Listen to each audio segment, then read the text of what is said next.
Hey, I'm meteorologist Doug Myers with the forecast heading into this new week. Yesterday, to end the weekend, 70s and 80s, even 82 in Topeka, breaking the old record of 80 from 1910.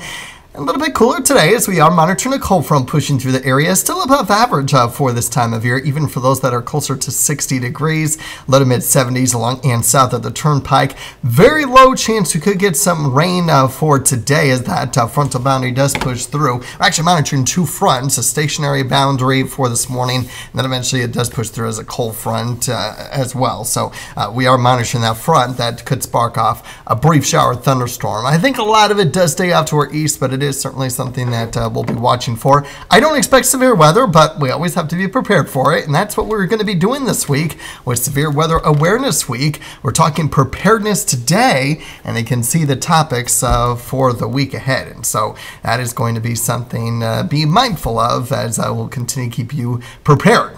So, speaking of preparedness, let's talk about this. Are you storm ready? The question is, will your home provide a good location to take shelter? Well, if it's no, is there a neighbor, a friend, or family member that you can go to whose house is? Are you in a trailer? That is not a good home to be in during severe weather. And maybe find a nearby storm shelter that's open. If you do have a safe home, continue to practice. Well, this graphic I need to change. This graphic was made during COVID, so it says continue to practice social distancing. But you're ready if you are storm ready. Speaking of which, make sure that you have your weather radio ready to go, and making sure that you have a signal. And the newer radios, you don't necessarily have to do any programming, as it will just take the signal and it may alert you for a severe storm in another county or a tornado warning in another county that's not yours. The reason why you would program it is so you don't get those surrounding counties.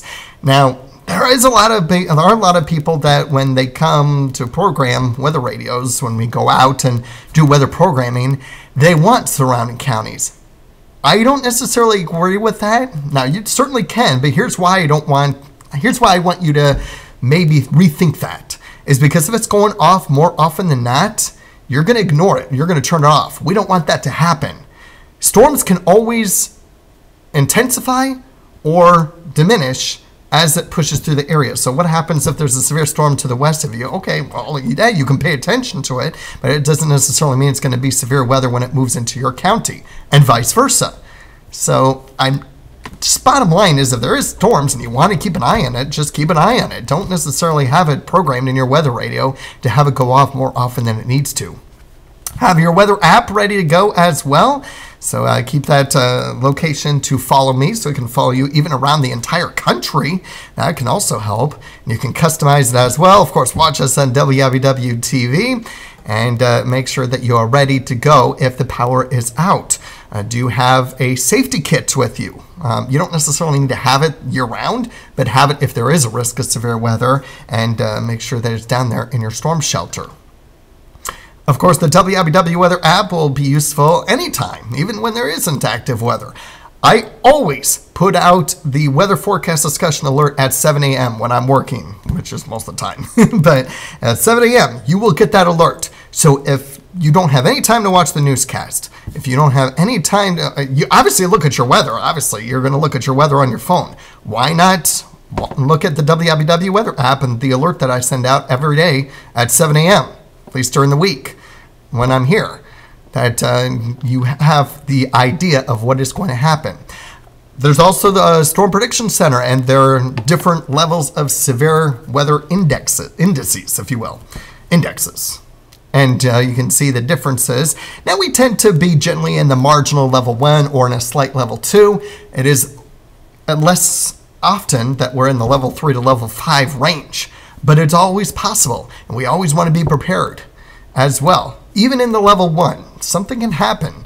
You can see that there is a low tornado risk even in level 1 when it's marginal. So we always have to be prepared for it. Good news is we're not in any severe weather risk for today, even with a slight risk of a storm.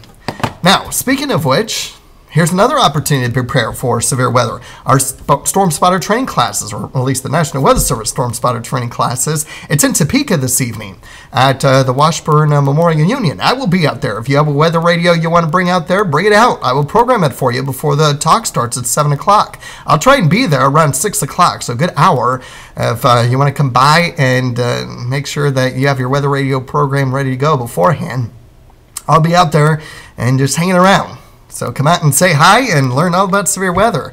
And you can see Franklin and Geary counties respectively for tomorrow and Wednesday at 7 p.m.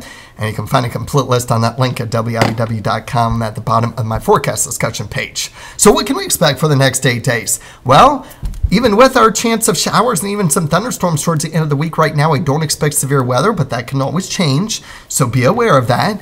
How much rain can we potentially expect for the week ahead? The European model has about a ½ inch to 1 inch of rainfall for several areas. Some areas a little bit less. The GFS, okay, there we go. I thought it was very similar to the European, but a pretty decent amount. Enough to decrease our fire danger threat. Now, it's not as high as yesterday for the area, but it's still probably not a good idea to do any burning today because of that wind shift with that cold front pushing through for today. Just taking a look at our extended outlook, so I'll let you look at it. But all in all, we are looking at still a mild week, as probably today may end up being our warmest day of the week with that cold front pushing through, but be mindful that it will be colder up to the north.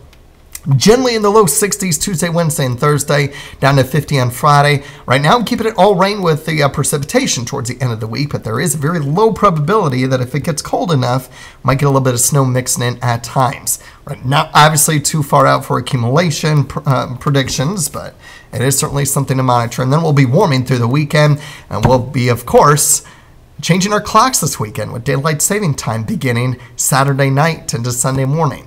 So be ready for that as well. In the meantime, we will continue to keep you focused on our Severe Weather Awareness Week topics every day. Keep checking back in for updates on that and, of course, the latest forecasts. Have a great day.